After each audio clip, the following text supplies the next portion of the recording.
The crystal chandelier cast diamonds of light across the marble foyer of Whitmore Estate as Amara Hassan polished the banister with meticulous care. Her dark hands moved in practiced circles, invisible to the cluster of men in expensive suits gathering near the grand staircase. Marcus Whitmore's voice boomed with laughter as he gestured toward her. Switching to Arabic, assuming she couldn't understand, he said to his guest Sheikh Abdullah al-Rashid, "This maid understands nothing. Like all Africans, only good for cleaning." His business partners chuckled as Marcus continued in Arabic, his tone dripping with contempt. "We can discuss the deal right here.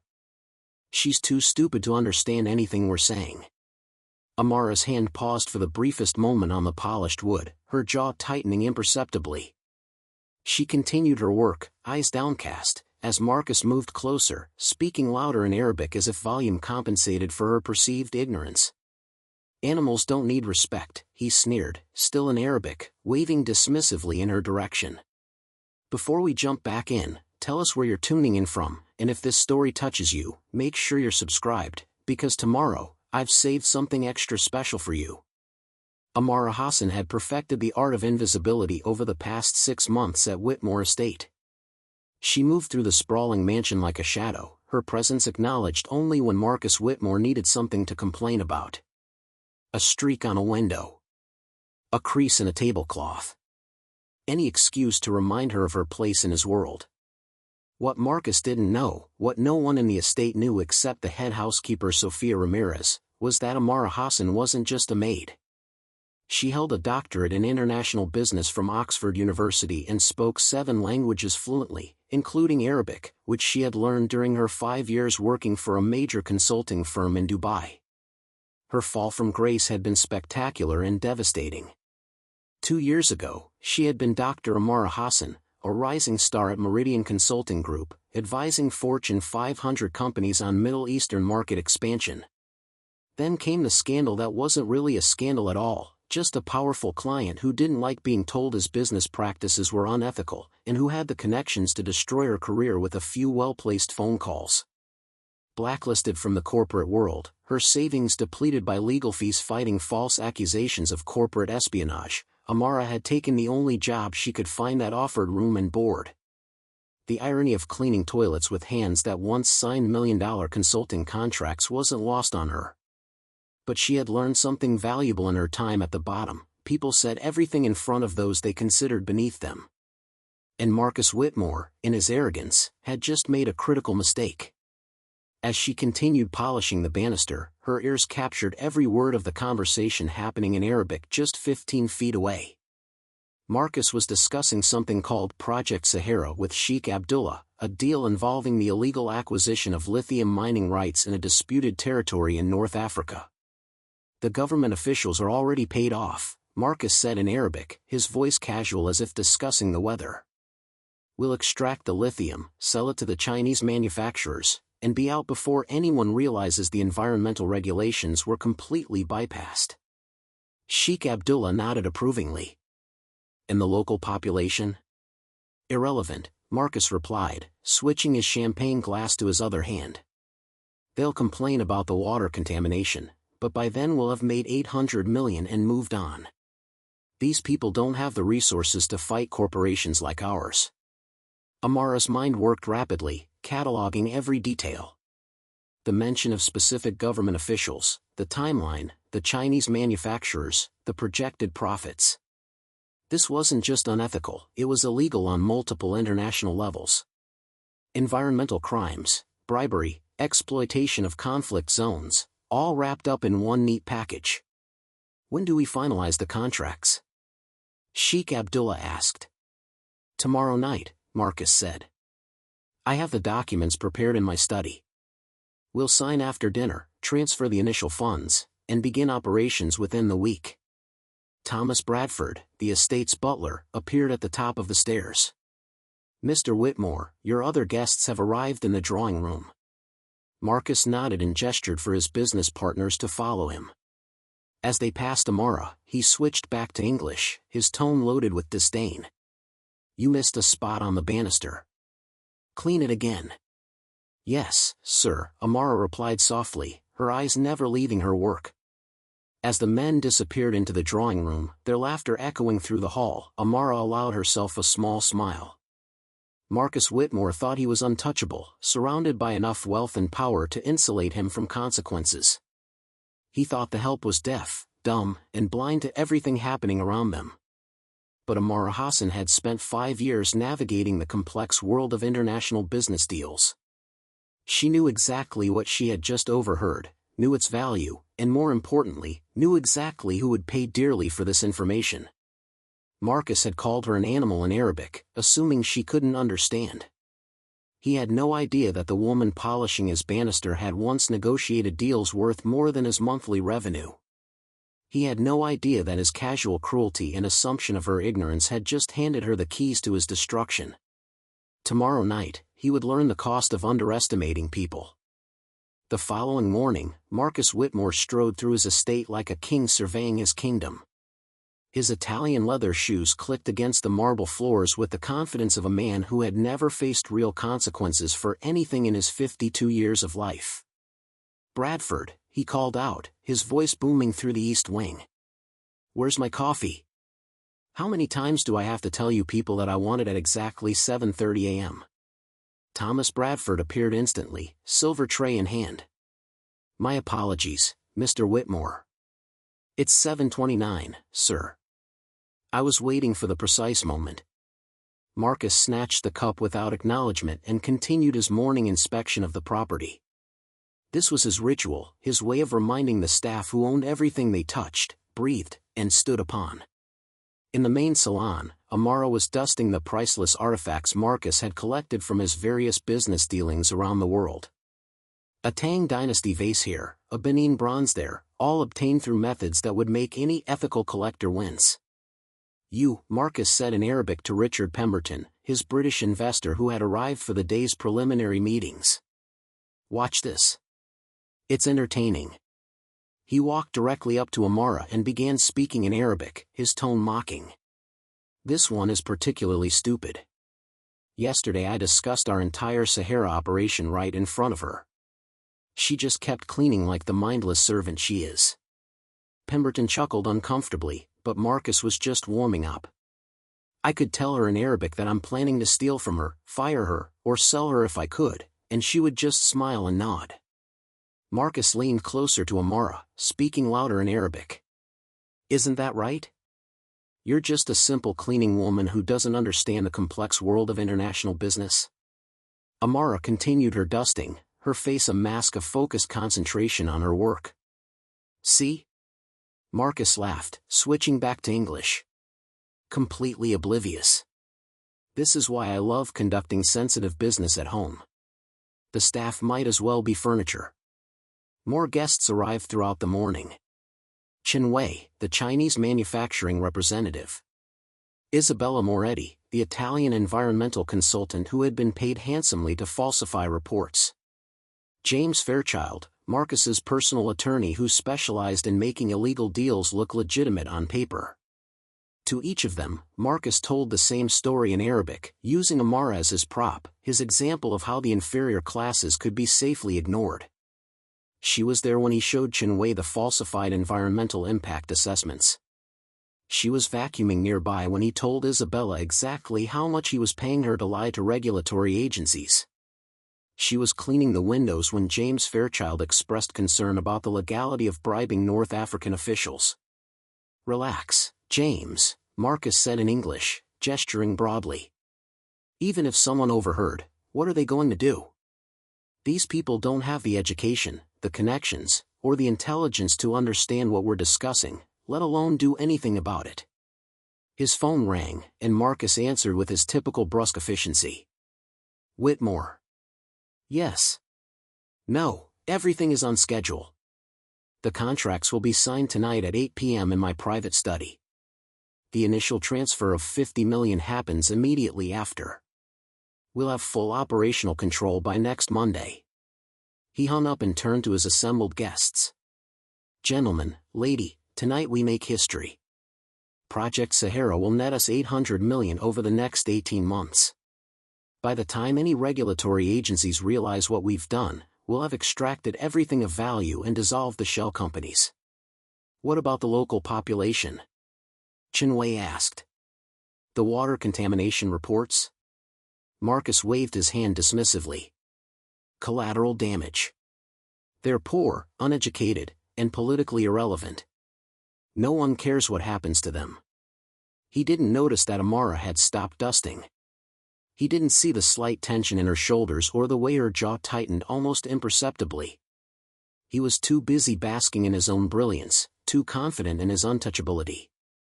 Now, Marcus announced, let's have lunch. Tonight, we celebrate becoming very, very rich. As the group moved toward the dining room, Amara quietly slipped away to make a phone call that would change everything. Preparing and narrating this story took us a lot of time, so if you are enjoying it, subscribe to our channel, it means a lot to us. Now back to the story. The dining room of Whitmore Estate gleamed with old money opulence. A hand-carved mahogany table stretched nearly 20 feet, set with china that cost more than most people's cars. Crystal glasses caught the afternoon light, refracting it into tiny rainbows across the white linen tablecloth. Marcus Whitmore sat at the head of the table, naturally, with his co-conspirators arranged around him like courtiers attending a king. The conversation flowed as freely as the expensive wine, and with each glass, the men grew bolder in their discussion of Project Sahara. I must say, Marcus, Richard Pemberton raised his glass, your ability to navigate these complex international waters is remarkable. How did you manage to secure the mining rights so quickly? Marcus smiled, the expression of a shark who had just spotted prey. Money talks, Richard. Especially in countries where government officials make less in a year than we spend on a weekend in Monaco. The environmental reports were surprisingly easy to manipulate, Isabella Moretti added, twirling her wine. She had flown in from Milan specifically for this deal, her reputation as someone who could make inconvenient environmental data disappear preceding her. I simply highlighted the potential economic benefits while burying the water contamination projections in technical language that no one will bother to read. James Fairchild, Marcus's attorney, nodded approvingly. And I've structured the corporate entities in such a way that even if someone did investigate, they'd find themselves lost in a maze of shell companies across 6 different jurisdictions. The Cayman Islands, Luxembourg, Singapore. Good luck tracing anything back to us. Amara entered carrying a fresh bottle of wine, moving silently to refill glasses. To the men at the table, she might as well have been a ghost.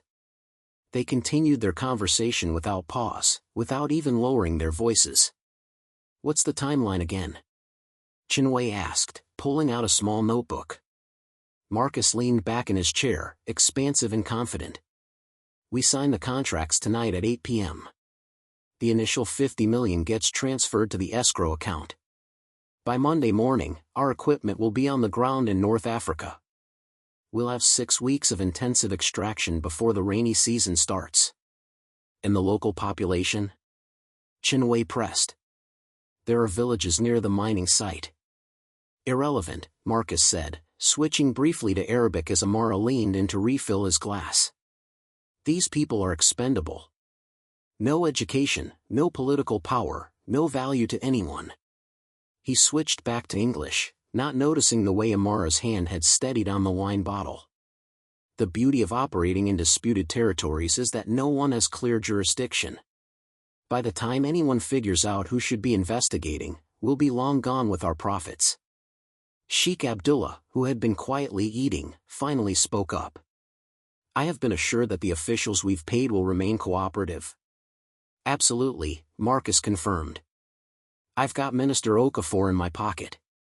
He's the one who controls the mining permits in that region.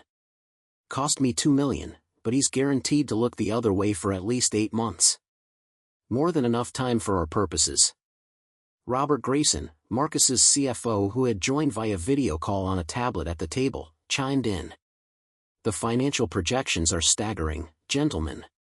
Even with the bribes, the environmental cleanup we won't actually do, and the shell company maintenance, we're looking at $600 million in pure profit, split among the 5 primary investors. I'll drink to that, Richard raised his glass, and the others joined him.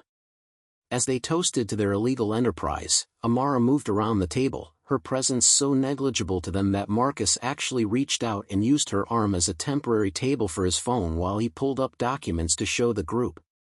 "See these geological surveys?" He gestured at his phone screen, still resting against Amara's arm as if she were indeed a piece of furniture. "The lithium deposits are even richer than we initially thought. We could potentially extract 900 million worth of minerals if we're efficient." "Efficient meaning?" Isabella asked. "Meaning we cut every corner possible," Marcus grinned. "Safety protocols, environmental safeguards, worker protections. All of it costs money and time.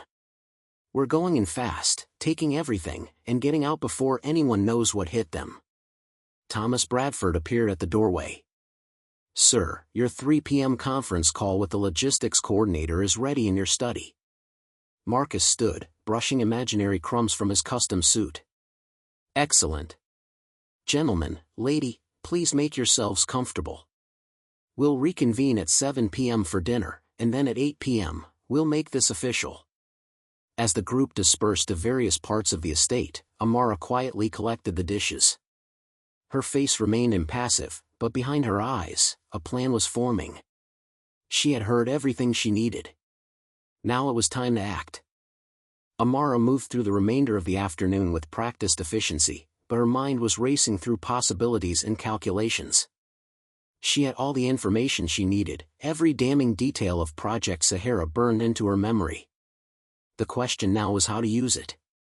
At 4 p.m., during her scheduled break, she slipped into the servants' quarters and retrieved the encrypted phone she kept hidden in a locked drawer. Her hands moved swiftly across the screen, typing out a carefully worded message to Daniel Okonkwo, her former colleague from Meridian Consulting who now worked for the International Criminal Court's Anti-Corruption Division. "Daniel, it's Amara. I have information about a major illegal mining operation in North Africa. Bribery, environmental crimes, exploitation. 8-figure deal going down tonight. Are you still investigating cross-border corruption cases?" The response came within minutes. "Amara? Where have you been?" "Yes, absolutely still investigating." "What do you have?" She typed quickly, knowing her break time was limited. "Can't talk now. But I'm inside the operation. Primary target is Marcus Whitmore of Whitmore Global Enterprises. Signing contracts tonight at 8 p.m. I can get you everything you need, but I need to do this carefully." "Whitmore? We've been trying to build a case against him for 3 years. Whatever you have, we want it. Can you record the contract signing?" Amara paused, considering the logistics. The study would certainly be swept for recording devices before any signing. Marcus was paranoid about that kind of thing. But there was another way. Better than a recording. "I can get you the actual documents and live testimony. But I need you to trust me on the timing. What do you need from us?" "Have a team ready to move tonight. And Daniel, I need you to contact someone for me. Professor Yusuf Al-Mazri at Cairo University. He's an expert on North African mining rights and disputed territories. Get him on standby as an expert witness." There was a longer pause this time. "Amara, what exactly are you planning?" She smiled to herself, her fingers hovering over the keys. "Marcus Whitmore thinks I'm just a maid who doesn't understand English, let alone international business law. He's been discussing his entire illegal operation in front of me for weeks, including today in Arabic, assuming I can't understand. He has no idea who I am or what I'm capable of. And you're going to reveal yourself? At exactly the right moment. When it will do the maximum damage and ensure he can't escape consequences. Just be ready to move when I give you the signal." "Understood. Stay safe, Amara." "And Amara? It's good to have you back." She deleted the message thread, returned the phone to its hiding place, and went back to work. The evening progressed with mechanical precision. Amara served pre-dinner cocktails in the drawing room at 6 p.m., her eyes downcast and respectful. She heard Marcus and Sheikh Abdullah discussing the contract terms in Arabic once again, their voices relaxed and confident. The woman who will witness our signatures, Sheikh Abdullah said in Arabic. She is trustworthy. Elena Kowalski, my personal assistant, Marcus replied in the same language. She's been with me for 8 years. Knows when to keep her mouth shut. Unlike some people who work for me. He glanced dismissively at Amara as she refilled the ice bucket. At 7 p.m., dinner was served. An elaborate affair with multiple courses, each paired with wines that cost more than Amara's monthly salary used to be when she was at the top of her career. The conversation remained jovial, celebratory, filled with the confidence of people who believed they were above the law. Amara served each course with perfect precision, her hands steady even as her heart raced. She caught fragments of conversation, additional details about the bribes, the officials involved, the planned timeline for extraction.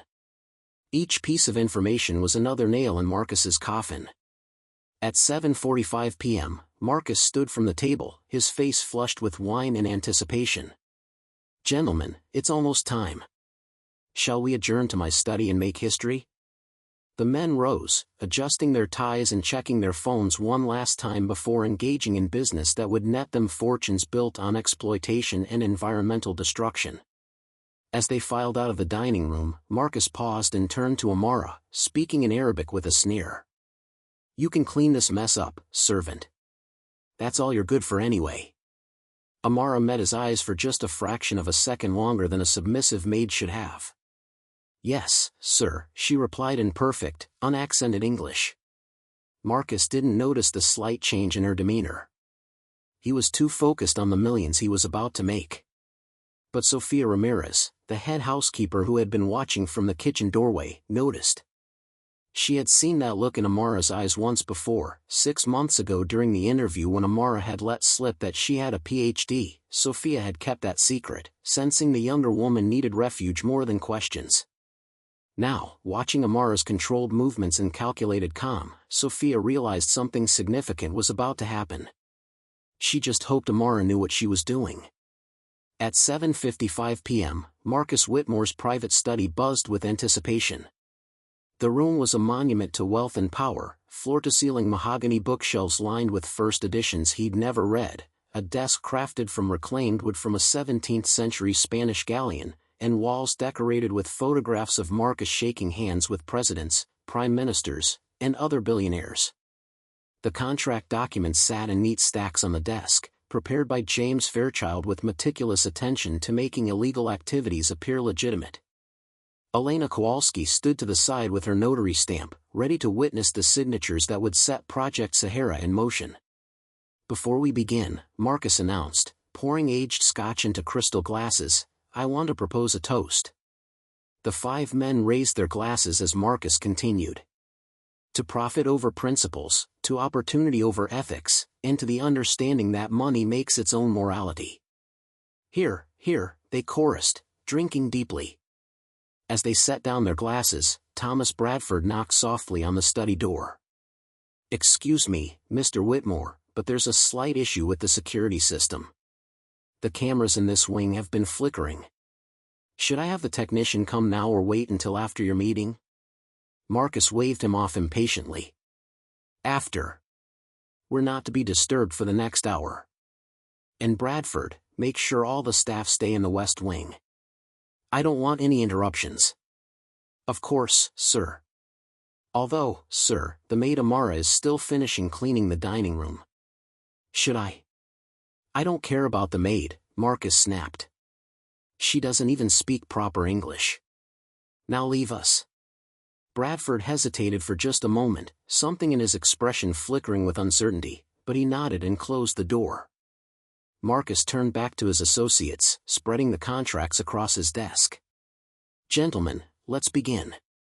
These documents establish the shell company structure. Each of you will sign as board members of various entities. The beauty is that no single document connects all of us together. As they began reviewing the papers, Richard Pemberton paused, frowning. Marcus, this clause about the environmental impact assessments. It references a Dr. Hassan's report from 2019. Who is that? The room went silent. Marcus's face darkened. What? Let me see that. He snatched the document from Richard's hands, scanning the text. There, buried in the small print of a footnote, was indeed a reference to environmental research conducted by Dr. Amara Hassan on sustainable lithium extraction in North African territories. This must be a mistake, Marcus muttered. James, you pulled this research for the comparative analysis section? James Fairchild looked confused. Yes, it was part of the legitimate research we used to structure the cover story. Dr. Hassan was apparently a leading expert on North African mining before she disappeared from the field about 2 years ago. Some kind of scandal, I think. Hassan, Sheikh Abdullah repeated slowly, his eyes narrowing. That's an Arabic name. A cold feeling began creeping up Marcus's spine. So what? It's a common name. The maid, Isabella Moretti said suddenly, her voice sharp. What did Bradford say her name was? Marcus's hands had started to tremble slightly. I never asked. She's just the help. Elena Kowalski, who had been silent until now, spoke up quietly. Her employment file says Amara Hassan, sir. I processed her paperwork when she was hired 6 months ago. The temperature in the room seemed to drop 10 degrees. It's probably just a coincidence, Marcus said, but his voice lacked conviction. Besides, the Dr. Hassan in this report was a high-level consultant. There's no way. Chinwei had pulled out his phone and was typing frantically. After a moment, his face went pale. Marcus, you should see this. He turned his phone around, showing a photograph from a 2019 business conference. The caption read, Dr. Amara Hassan, Meridian Consulting Group, delivers keynote on ethical resource extraction in developing nations. The woman in the photo, wearing an elegant business suit and standing at a podium before hundreds of attendees, was unmistakably the same woman who had been serving them dinner less than an hour ago. Oh God, Richard Pemberton whispered. Marcus, how much have we discussed in front of her? Marcus's face had gone from red to white. His mind raced back through the past weeks, the conversations in Arabic, the casual cruelty, the detailed discussions of every illegal aspect of Project Sahara. She doesn't speak Arabic, he said weakly. I've been speaking Arabic in front of her for weeks.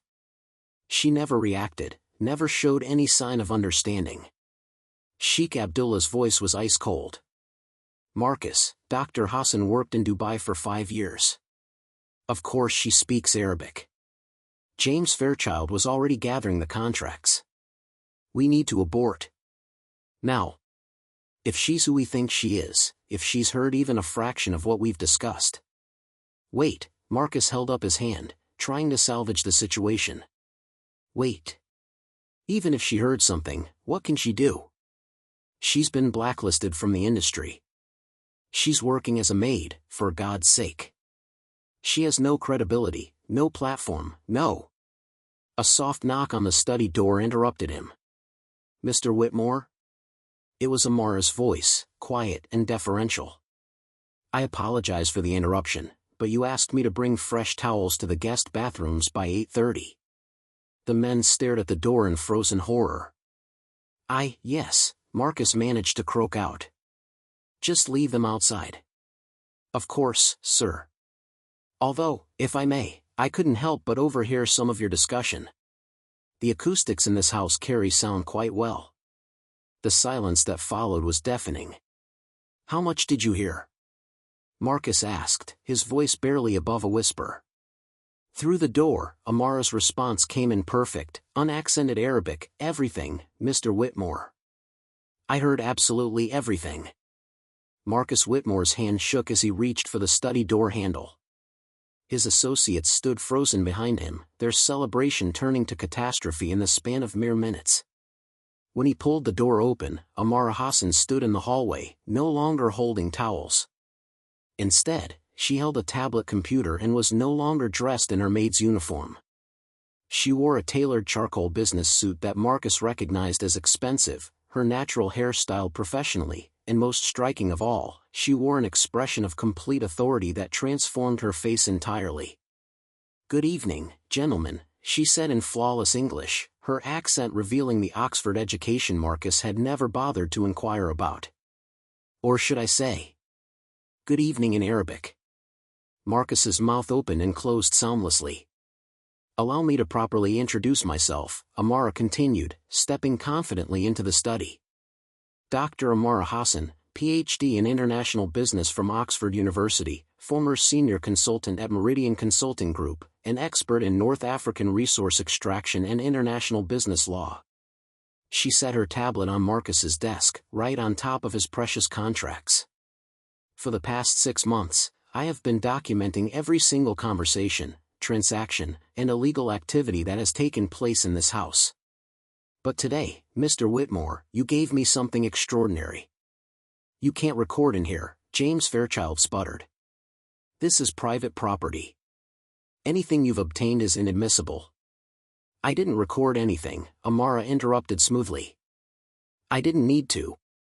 You see, Mr. Whitmore was kind enough to discuss your entire operation in Arabic, assuming I was too stupid to understand. Every detail. Every bribe. Every environmental crime. All committed in front of what you thought was ignorant help. She turned to Marcus directly. You called me an animal who doesn't need respect. You used me as furniture, literally resting your phone on my arm while discussing geological surveys of land you planned to illegally mine.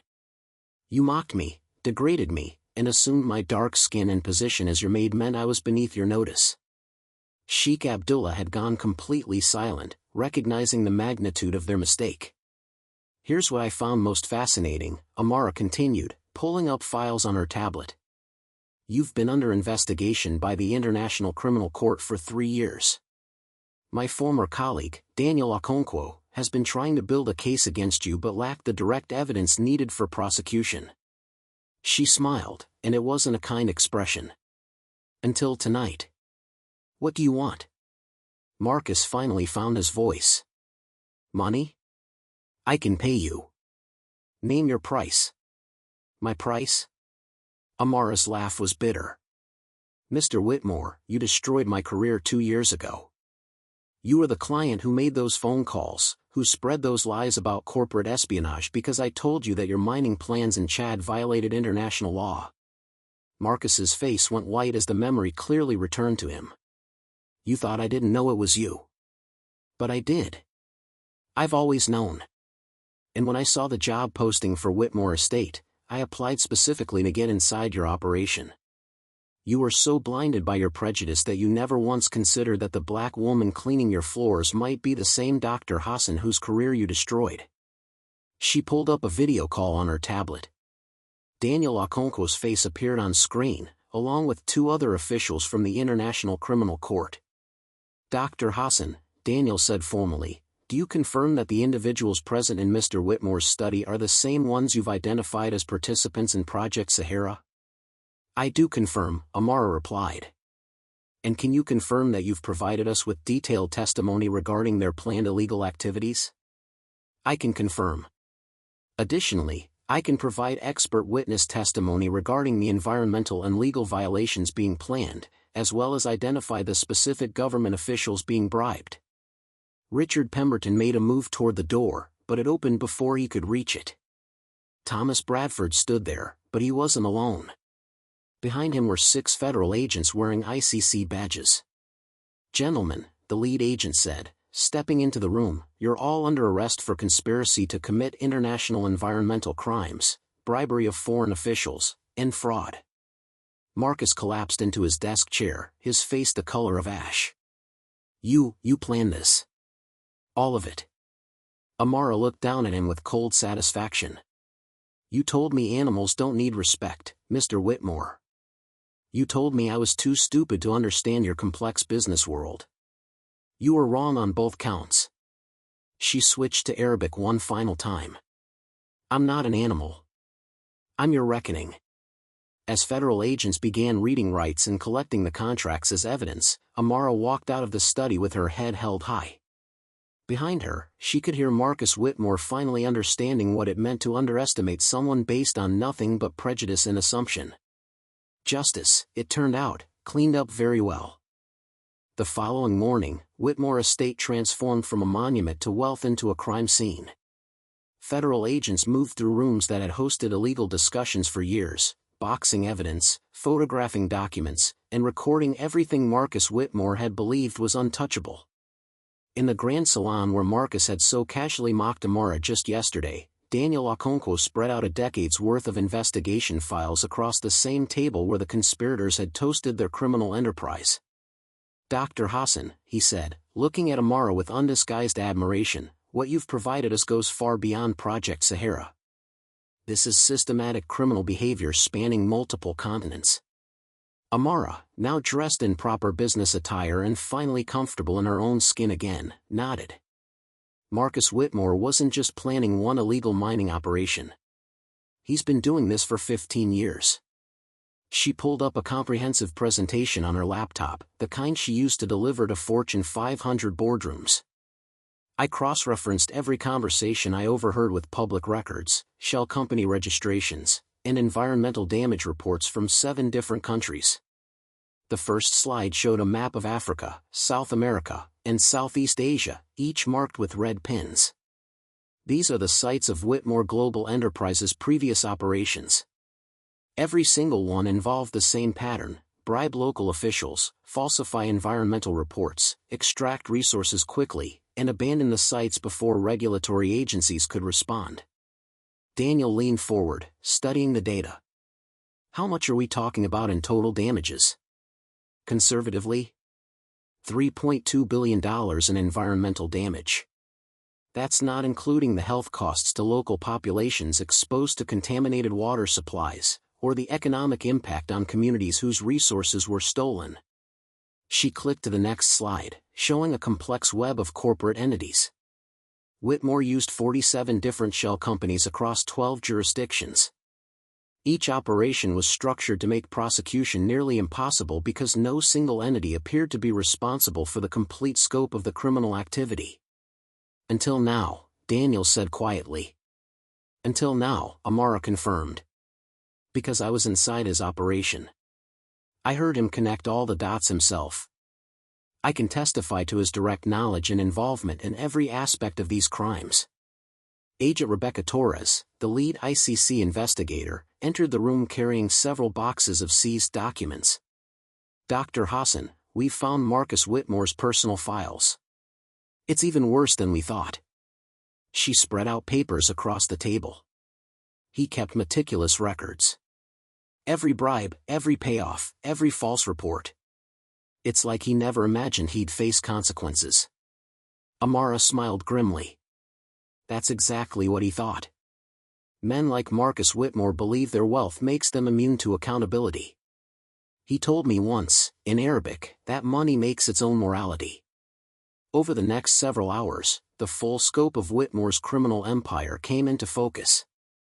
The evidence Amara had gathered, combined with the seized documents and testimony from lower-level employees who were now cooperating, painted a picture of systematic corruption that shocked even experienced investigators. "The Chad operation in 2015, Amara explained, pulling up satellite imagery showing environmental devastation. Whitmore bribed 3 government officials with a total of $8 million. His company extracted $200 million worth of coltan, used in smartphone manufacturing. The mine was abandoned after 8 months, leaving behind toxic waste that contaminated the water supply for 50,000 people." She clicked to the next image. The Indonesia operation in 2018. Bribes totaling $12 million.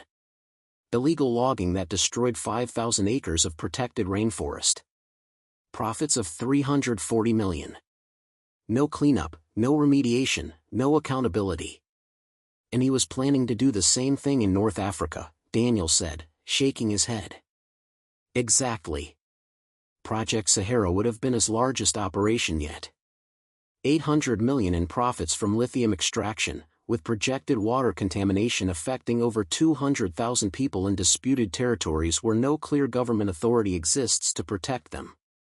Agent Torres looked up from her notes. "Dr. Hassan, how did you maintain your cover for 6 months? Living in that house, being treated the way he treated you?" Amara was quiet for a moment. I remembered every person his previous operations harmed. Every community poisoned by his greed. Every family whose water supply was destroyed. I knew that if I could be patient, if I could endure the humiliation and the cruelty, I could stop him from ever doing this again. She pulled up a final slide showing photographs of communities affected by Whitmore's operations. Children drinking from contaminated wells. Farmland turned into toxic waste dumps. Villages abandoned because the environment had become uninhabitable. This wasn't about revenge, though I won't pretend that didn't motivate me. This was about justice for all the people Marcus Whitmore never saw as human beings. People he considered as expendable as he considered me. Daniel stood and placed a hand on Amara's shoulder. What you've done here will save countless lives. Project Sahara would have devastated an entire region. But it's not just about stopping one operation, Amara continued, her voice growing stronger. The evidence we've gathered will dismantle his entire network. Every shell company, every corrupt official he's paid off, every falsified environmental report. All of it can now be traced back to him. Agent Torres nodded, adding her own findings. We've also identified his co-conspirators' previous activities. Sheikh Abdullah al-Rashid has been involved in similar schemes across the Middle East. Richard Pemberton laundered money through his investment firm for at least 6 other illegal mining operations. Chinwei's manufacturing company knowingly purchased conflict minerals from war zones. Isabella Moretti? Amara asked. She's falsified environmental reports for 23 different projects over the past decade, Torres replied. Her expertise in making environmental disasters look acceptable on paper made her invaluable to people like Whitmore. Amara pulled up another file. And James Fairchild, Marcus's attorney. I documented 31 different instances where he structured deals specifically to evade international law. He didn't just enable Marcus's crimes, he engineered them. The scope of the conspiracy was staggering. What had begun as Amara gathering evidence on one illegal mining deal had uncovered an international criminal network that had operated with impunity for over a decade. The financial analysis is complete, Daniel said, reviewing documents on his tablet. Between all the conspirators, we're looking at combined profits of over $4.8 billion from illegal activities. Asset seizures alone will fund environmental remediation for decades. Amara stood and walked to the window, looking out at the manicured grounds of Whitmore Estate. Marcus Whitmore called me an animal. He said people like me were only good for cleaning. He never imagined that the woman scrubbing his floors held the key to destroying everything he'd built. She turned back to face the investigators. But here's what I want everyone to understand. I'm not special. I'm not unique. How many other people has Marcus Whitmore dismissed because of their skin color, their accent, their position in life? How many brilliant minds has he overlooked because his prejudice made him blind? Agent Torres smiled. Well, his prejudice just cost him everything. Not just him, Amara corrected. This case is going to expose systematic corruption in international business. Every company that worked with Whitmore, every bank that processed his transactions, every regulatory agency that looked the other way. They're all going to face scrutiny now. Daniel began packing up files, preparing for the long legal battle ahead. Dr. Hassan, the International Criminal Court wants you to serve as the primary expert witness in this case. Your testimony will be crucial. I'll do whatever is necessary, Amara replied without hesitation. But I want something in return. Name it. I want the communities that Whitmore damaged to be part of this process. I want them to have a voice in court. I want their stories told. They're not just collateral damage in a financial crimes case. They're human beings whose lives were destroyed by greed. Daniel nodded solemnly. Consider it done. As the investigation team continued their work, Amara allowed herself a moment of reflection. 6 months ago, she had walked into Whitmore Estate as a woman with nothing left to lose. Her career destroyed, her reputation ruined, forced to take work as a maid just to survive.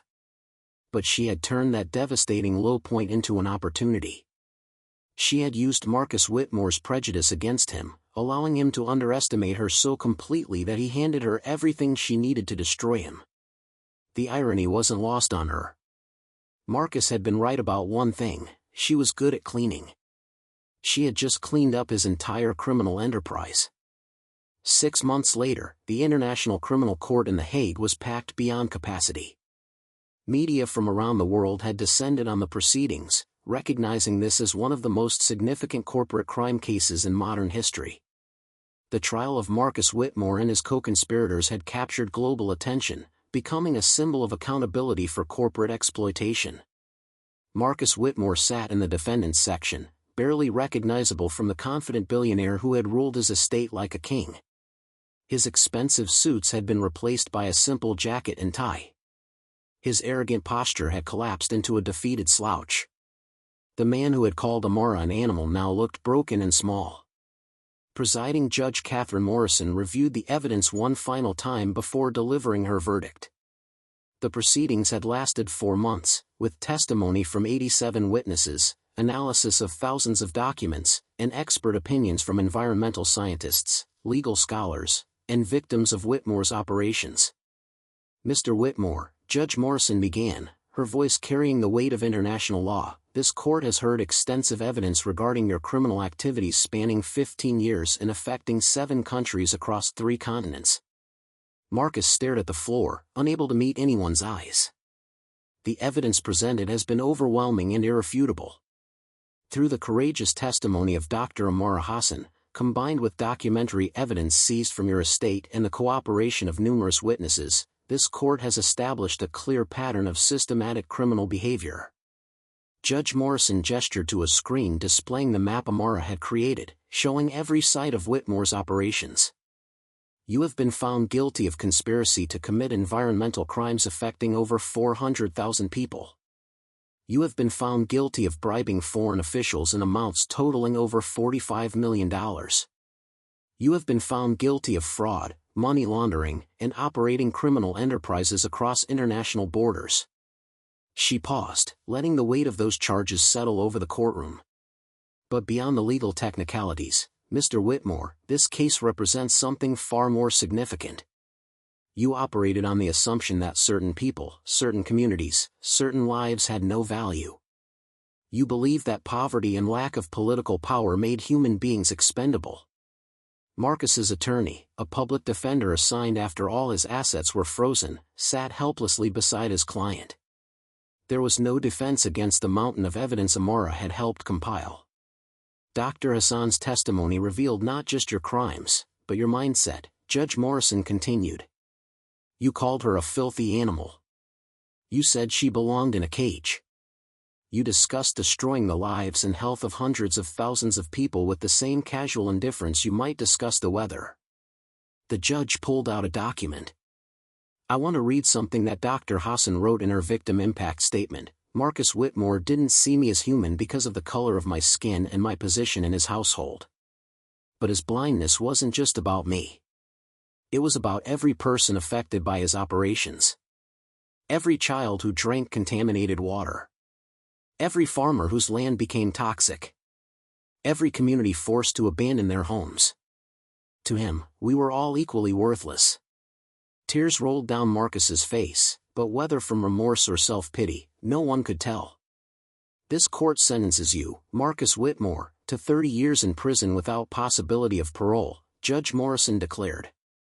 "Additionally, every asset you possess will be seized and used to fund environmental remediation and compensation for the communities you've harmed." She turned to address the other defendants. Sheikh Abdullah al-Rashid, 25 years.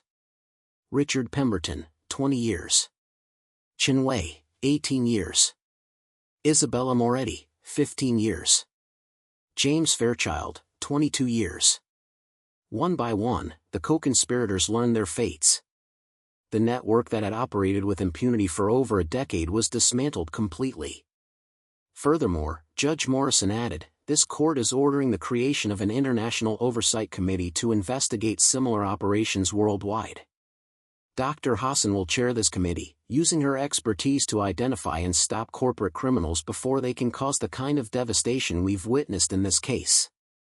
Amara sat in the witness section, maintaining her composure despite the emotion of the moment.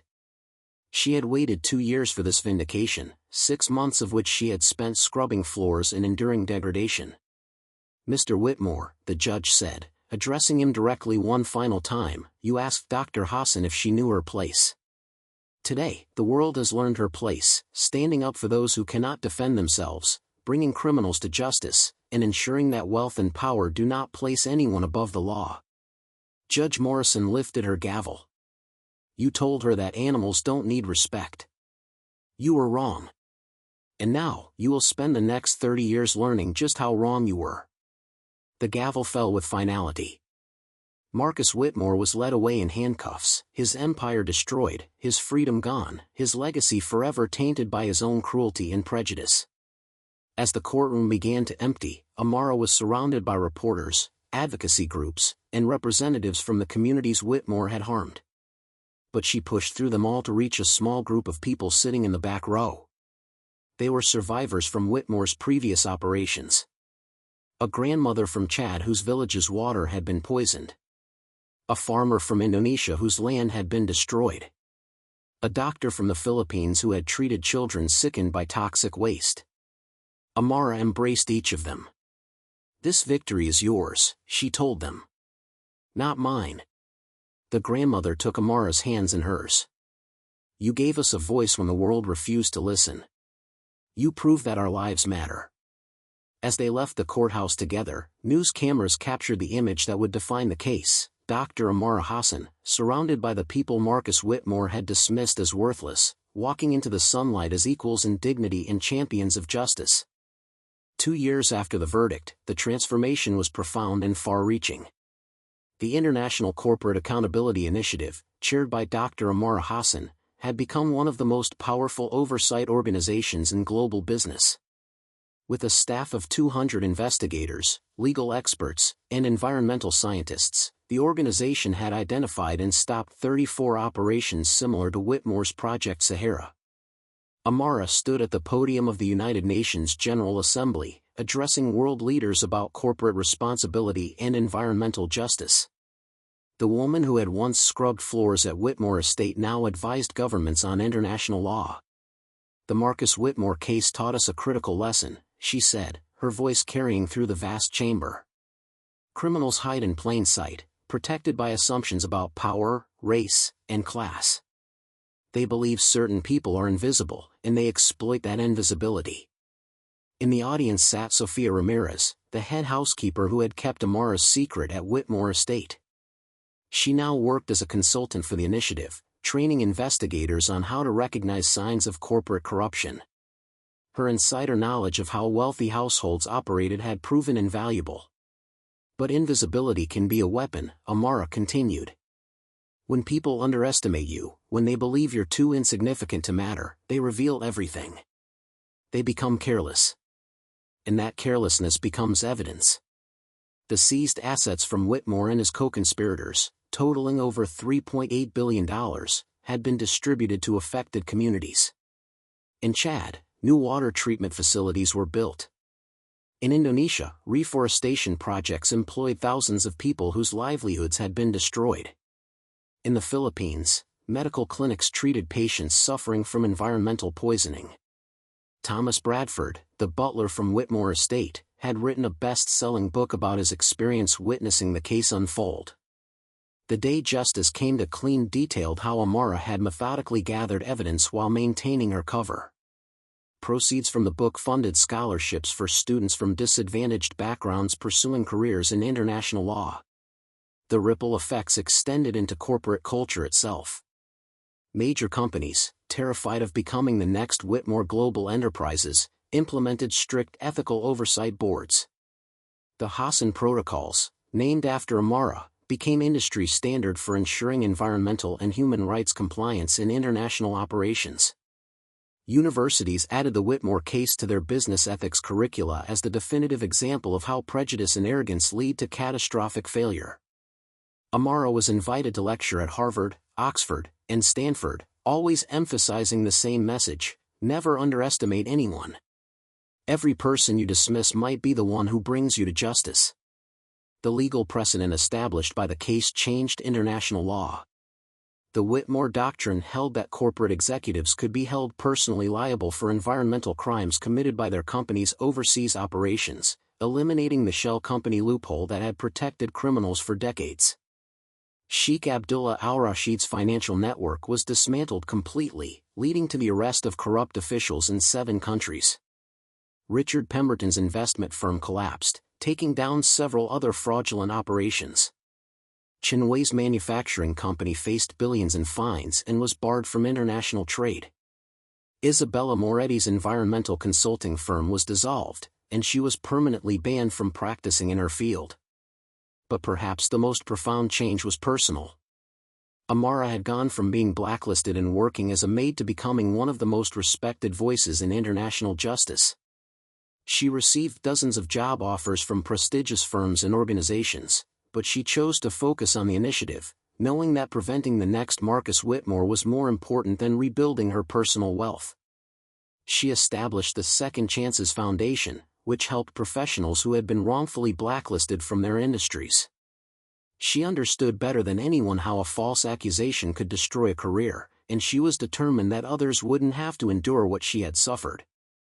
Daniel Okonkwo, her former colleague who had helped coordinate the ICC investigation, became her deputy director at the initiative.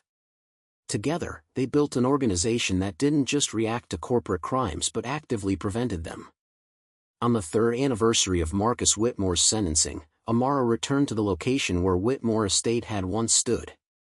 The property had been seized and converted into an environmental education center.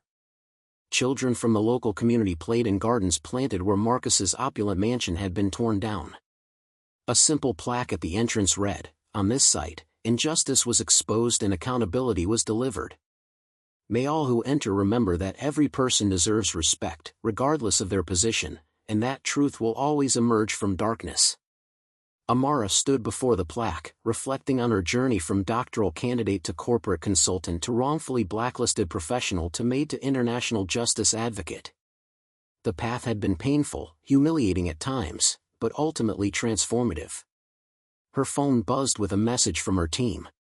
They had identified another potential corporate environmental crime, this time in South America.